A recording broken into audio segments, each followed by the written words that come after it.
एक दिन गौतम बुद्ध अपने शिष्यों के साथ एकदम शांत बैठे हुए थे। उन्हें इस प्रकार बैठे हुए देख शिष्य चिंतित हुए कि कहीं वह अस्वस्थ तो नहीं है। एक शिष्य ने उनसे पूछा कि आज वह मौन क्यों बैठे हैं? क्या शिष्यों से कोई गलती हो गई है? इसी बीच एक अन्य शिष्य ने पूछा कि क्या वह अस्वस्थ हैं? पर बुद्ध मौन रहे।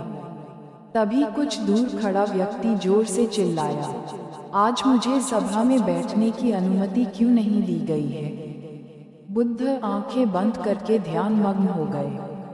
वह व्यक्ति फिर से चिल्लाया, मुझे प्रवेश की अनुमति क्यों नहीं मिली? इसी बीच एक उदार शिष्य ने उसका पक्ष लेते हुए कहा कि उसे सभा में आने की अनुमति प्रदान की जाए। बुद्ध ने आंखें खोलीं और बोले, नहीं, वह अछूत है, उसे आज्ञा नहीं दी जा सकती। ये सुनकर शिष्यों को बड़ा आश्चर्य हुआ।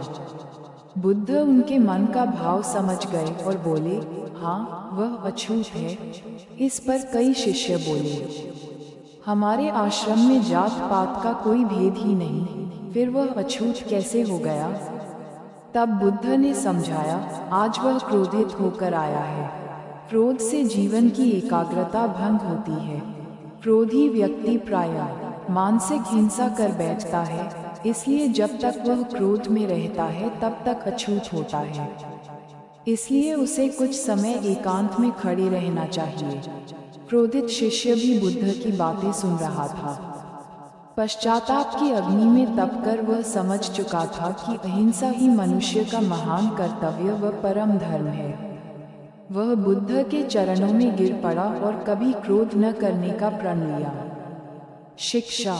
आशय यह है कि क्रोध के कारण व्यक्ति अनर्थ कर बैठता है और पश्चाताप उसे बाद में होता है, जिसका कोई लाभ नहीं मिलता। इसलिए हमें क्रोध नहीं करना चाहिए। असल मायने में क्रोधित व्यक्ति अछूत हो जाता है और उसे अकेला छोड़ देना चाहिए।